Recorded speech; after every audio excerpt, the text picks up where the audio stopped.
Testing. Okay, let's hope that this works. And we're going to do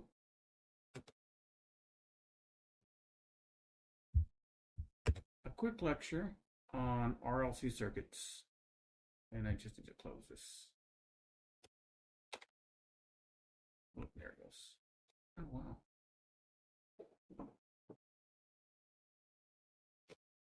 There we go. All right, where's my pen? Let's see if this works. Yes, all right. Okay, so for this lecture, we're going to go ahead and discuss RC, RL, and RLC series circuits. So let's go ahead and start off with a few notes. So a review, we know that resistors, oops, that's right about there, is measured in ohms. The symbol looks like this. And let's say we have something like 100 ohms. Right? So R would equal 100 ohms, straightforward. And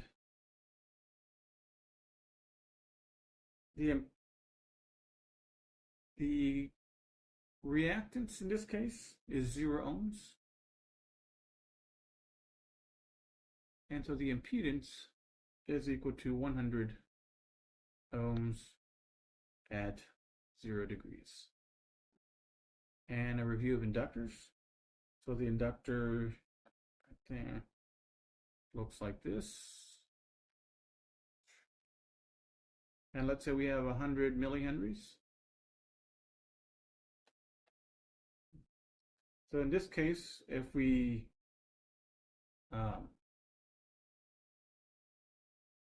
calculated resistance, it would be 0 ohms, but the reactance would be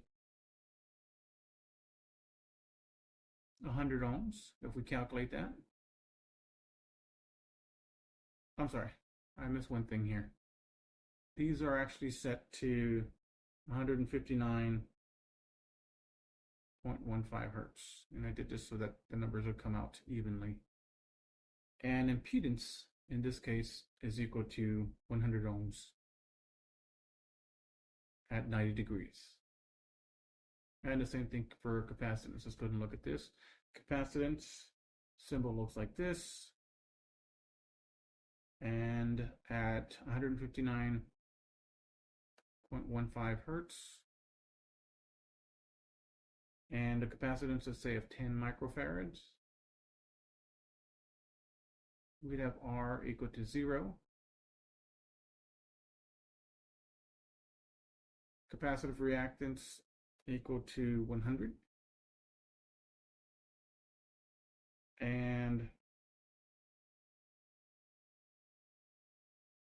impedance equal to 100 ohms at minus 90 degrees.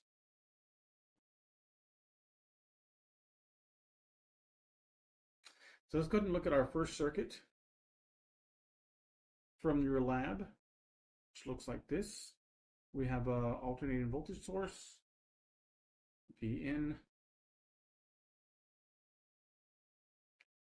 and we have a resistor and a capacitor in series to ground and to ground. And just a reminder of the capacitive reactance formula is capacitive reactance is equal to 1 over 2 pi times the frequency times the capacitance. Let's see if I can. Cool.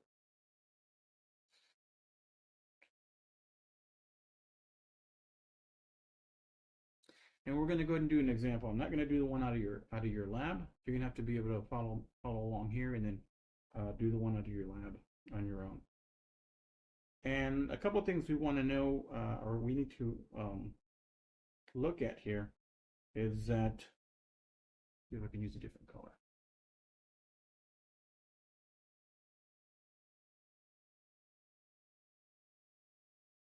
Yes, cool. Is that, again, in any series circuit, we have current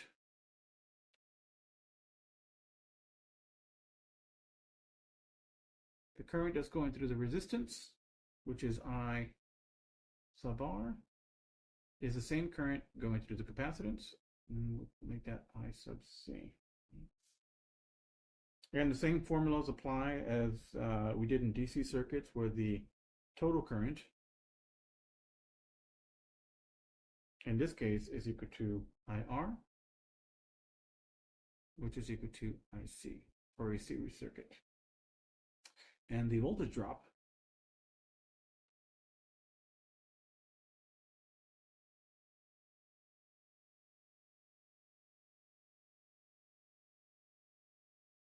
or the total voltage is equal to the sum of the individual voltage drops, which is voltage across the resistance plus voltage across the capacitance.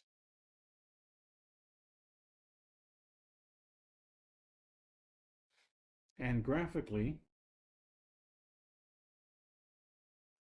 if we were to map this out, we would have voltage across the resistor going at 0 degrees. We'd have voltage across the capacitor going at minus 90 degrees. So let's go ahead and put this as VR, and this is VC. And we would have the total voltage drop, or the sum of the voltage drop, at some angle like this.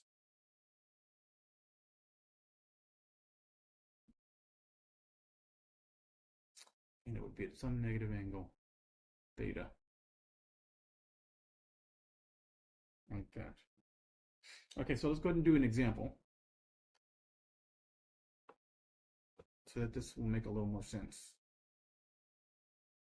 Let's go ahead and draw a circuit.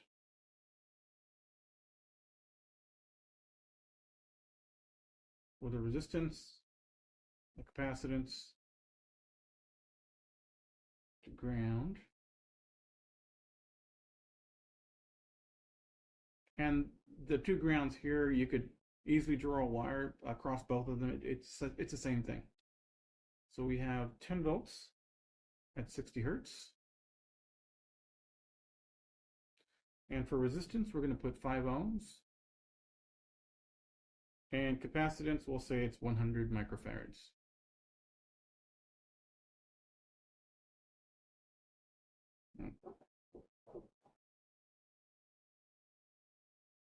So the first thing we want to do is go ahead and find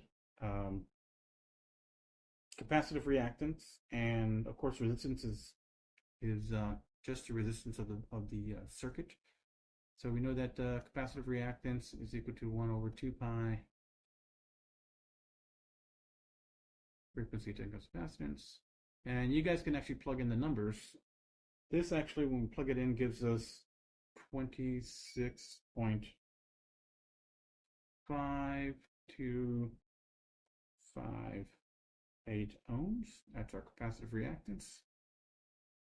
And so if we're looking for total impedance across the circuit, we end up with 5 ohms for the resistor plus 26.5258 ohms for the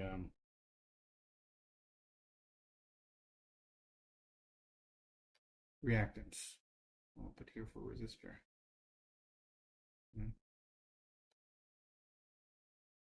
Now we know that the reactance is at minus 90 degrees. So when we actually write this in polar notation, we get 5 ohms at 0 degrees plus 26.5258 ohms at minus 90 degrees. Or you can write this at, let me see.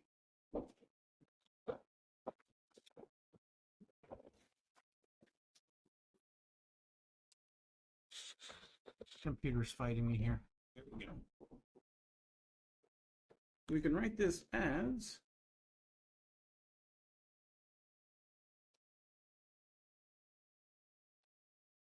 5 plus 0J ohms for resistance plus 0 minus J 26.5258.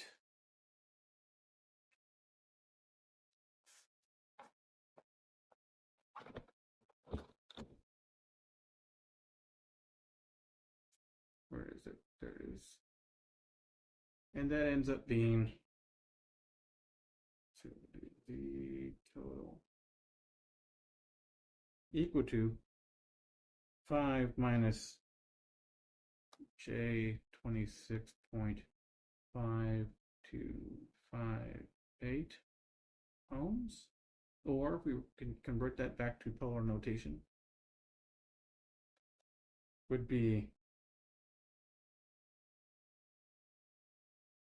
26.993 ohms at an angle of minus 79. Oops. See if I can do this. Hey, nice.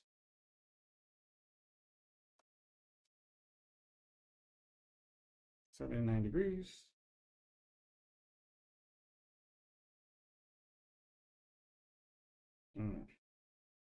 Now we have total impedance. We know the voltage, and again we can use our standard Ohm's law formulas. I is equal to, in this case, I'm going to go ahead and use E for voltage. Sorry if I'm switching in the middle of the lesson here. Again, E being voltage, Z being impedance, and I being current. So we can solve for current. Right, knowing that we have 10 volts, this voltage is at 0 degrees, divided by our total impedance, which was 26.993 ohms at an angle of negative 79.325.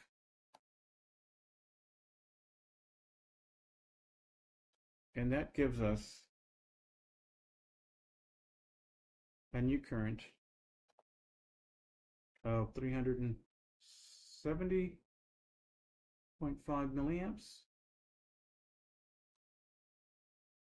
at an angle of 79.325.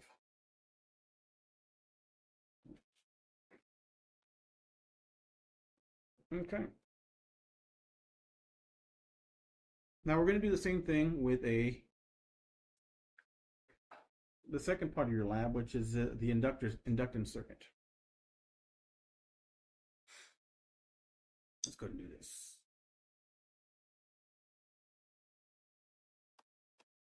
RL series. Okay. So in your lab, you have again a voltage source going through your resistor and an inductor.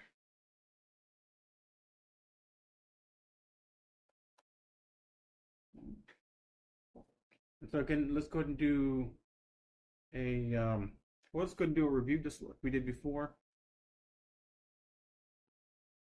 Again, we know that I through the resistor is the same as I through the inductor. So for a series circuit, we know that total current is equal to IR, which is also equal to IL. They have to be equal in a series circuit. We also know that, let's see, the voltage potential total is equal to the sum of the individual voltage drops. So we have that equal to the voltage drop across R plus the voltage drop across the inductor. And let's go ahead and work out an example.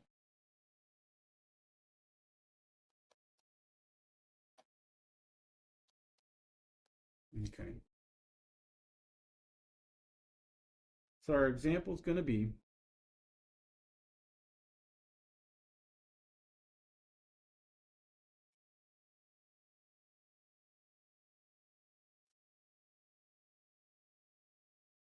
10 volts at 60 hertz, and R is equal to 5 ohms, and L is equal to 10 millihenries. Very common values. And what I didn't write here is inductive reactance is equal to 2 pi times frequency times inductance. Okay. So we're going to look for Z total first.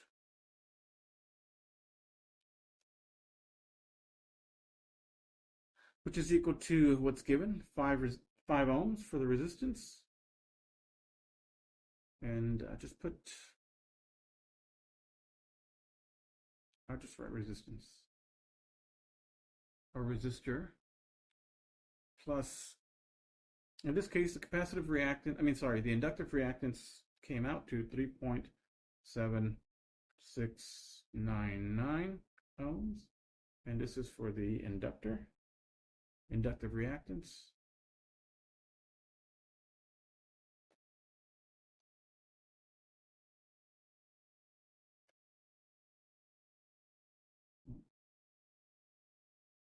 Writing this in vector form gives us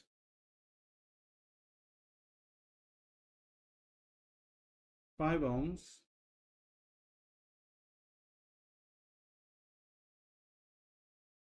polar form, 5 ohms at 0 degrees plus 3.7699 ohms at positive 90 degrees. And we can rewrite this as going to vector form, 5 plus J0 ohms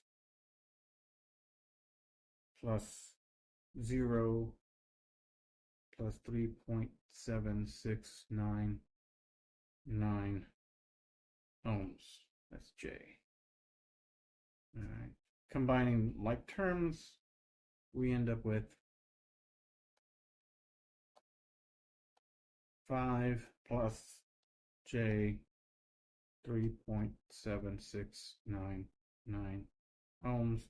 Converting that to polar notation, we get 6.262 ohms at an angle of 37.016 degrees.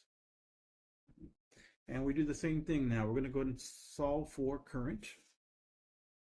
Again, using Ohm's law.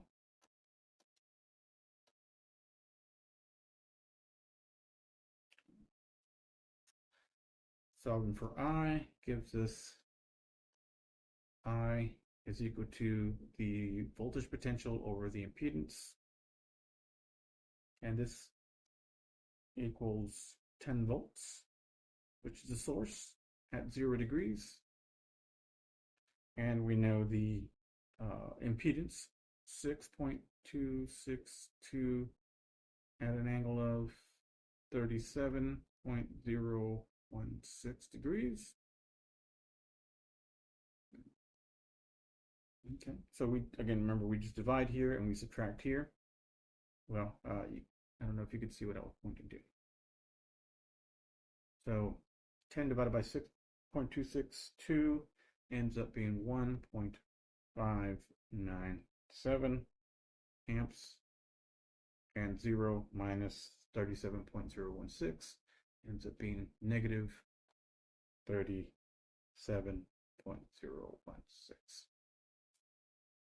Okay. And so now we have voltage, current, and resistance for a simple RL and RC circuits. Now, we're going to go one more step, which is the last part of your lab, the RLC circuit. But if you can do what we've done so far and you understand it, you can actually do the next part relatively easy. But I'm going to go ahead and do this and work out an example. So in your last part of your lab, we have a circuit that looks like this, an inductor and a capacitor. It doesn't really matter which order these components are in. So we got all this in series, and just as a reminder, IR has to be the same current as IL, which is the same current as IC. And then the individual, which is, if we write total current, it's equal to the current across IR, which is equal to the current across IL, which is equal to the current across IC. Same thing with voltage potential.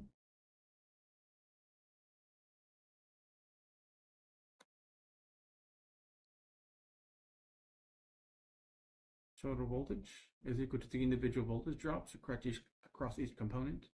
So we have the voltage drop across the resistor, plus the voltage drop across the inductor, plus the voltage drop across the capacitor. Okay. And as a reminder, we know that inductive reactance is equal to 2 pi FL, that's supposed to be now, and capacitive reactance is equal to 1 over 2 pi frequency times capacitance. Okay. So let's go ahead and do a couple of calculations.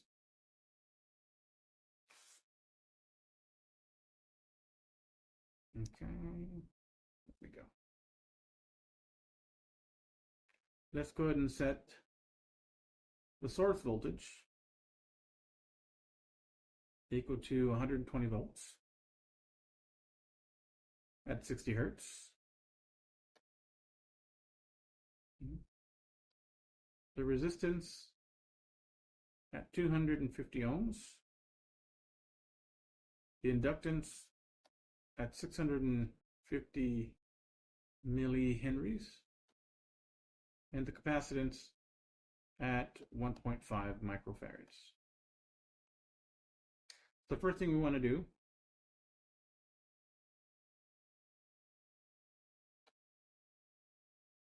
this isn't, there we go, that's good enough, is go ahead and calculate the impedances. So we know the impedance of the inductor. By plugging it into that formula, we end up with 245, oops,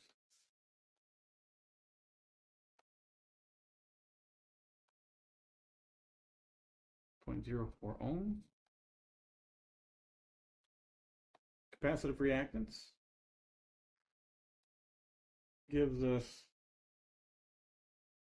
1.7684 ohms, and of course we know our resistance is just 250 ohms.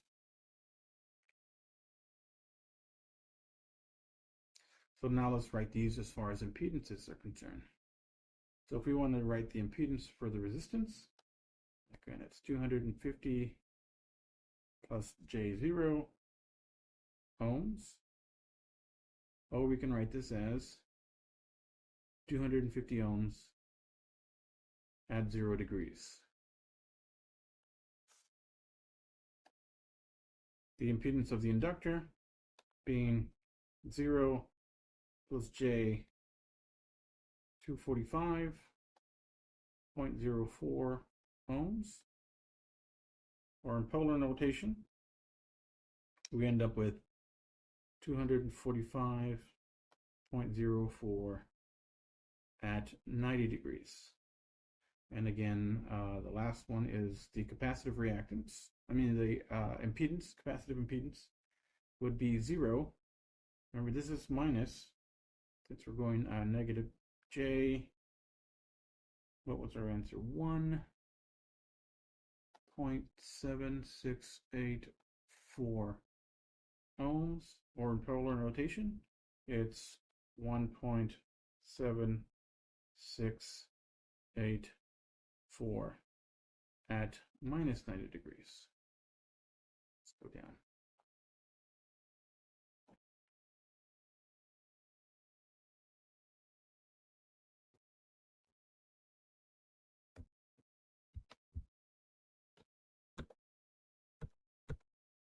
Okay. Sorry, having a hard time scrolling.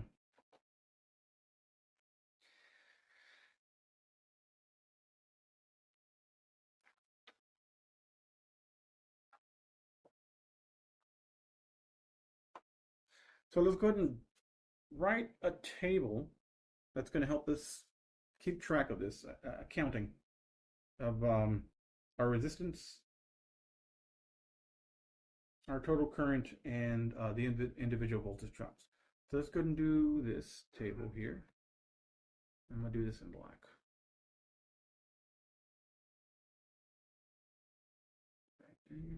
Cool. So we have voltage, current, and impedance. Let's do it like this.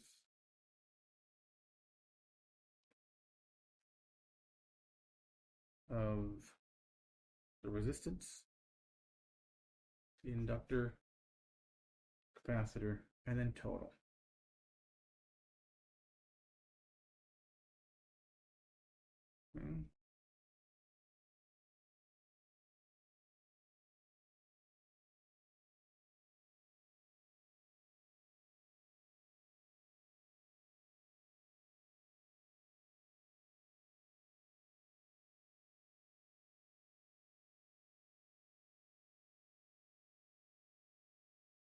Okay, so what do we know so far?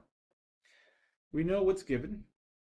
We know that we have the resistance of the value of the resistor, which is 250 ohms. So we can write this in the vector notation, 250 ohms, and then write this in polar notation.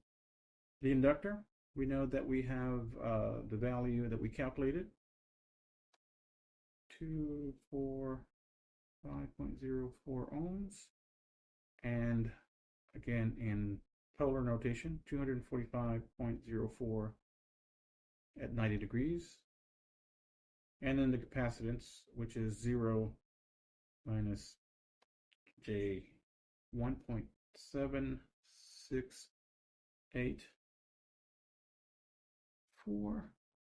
ohms, or 1.76.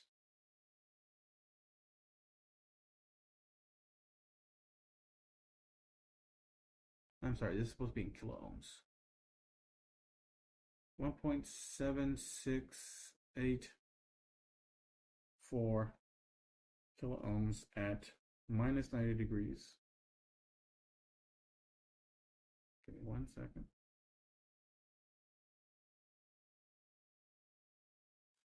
This should be K ohm. And let's see if I can write this here, K ohms. I'm actually going to print up these notes as well, because I'm using OneNote. And so you can have this.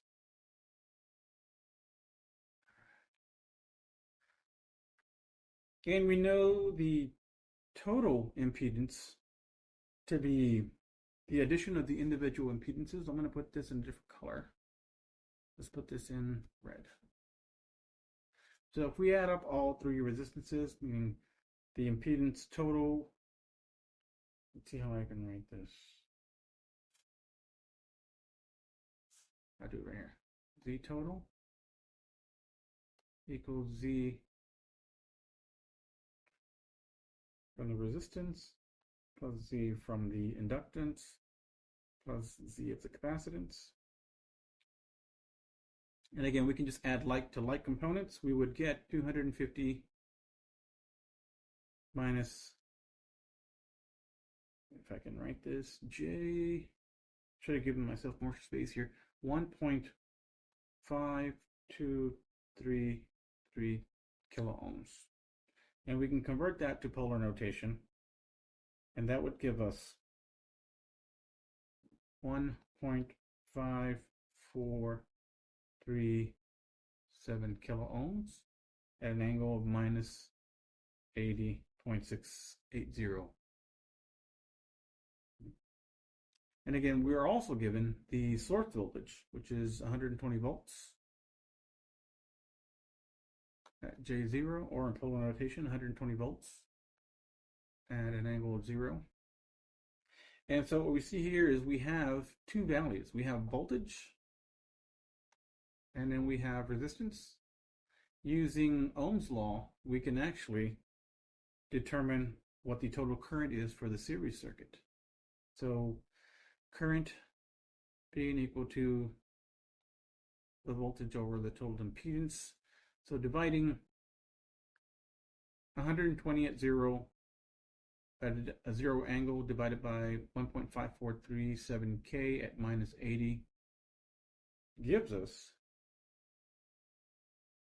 77.734. This should be milliamps at an angle of 80.680. And we can actually convert this to vector notation, which would give us 12.589 plus J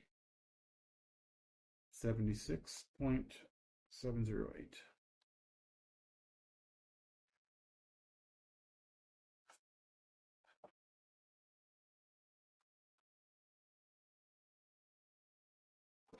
So once we figured that out, remember that this is a series circuit, so the current total is equal to the current across the resistor, which is equal to the current across the inductor, which is equal to the current across the capacitor. So I'm not going to write this over because it's just for the sake of time. I'm just going to draw like a little arrow here and say these are all the same.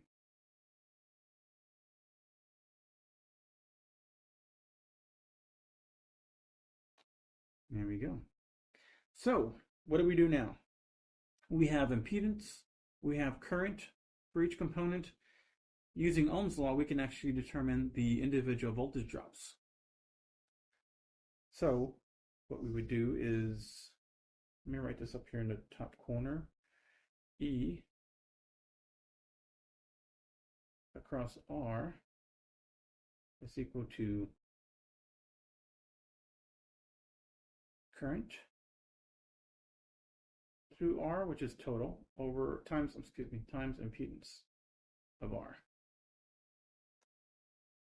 Here we got the voltage across the inductor being equal to the current across the inductor, again, which is the same current,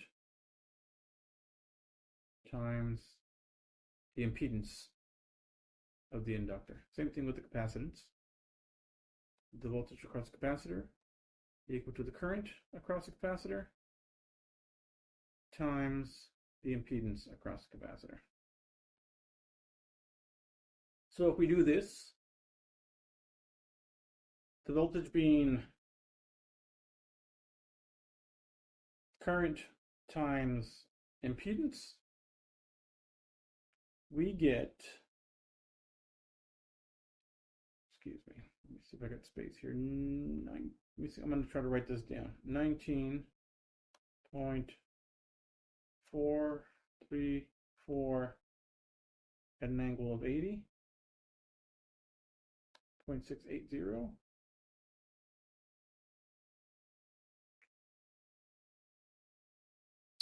For the inductor, we get a voltage of 19.048 at an angle of 170, or 170.68. And then the voltage across the capacitor, we end up with 137. 0.46 at an angle of 9.3199 degrees. Now I want you to pay attention to something a little odd here. Notice that we have 120 volts as our source voltage, but the component of the capacitive voltage is 137.46. And this is because how capacitive and inductive circuits feed off each other.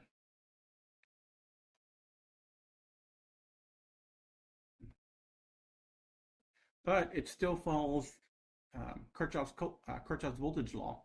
If we add all these three voltages together, we will still get 120 volts at 0 degrees. So it should still all follow, it will follow Kirchhoff's voltage law. Okay. And I think that's the end of this session.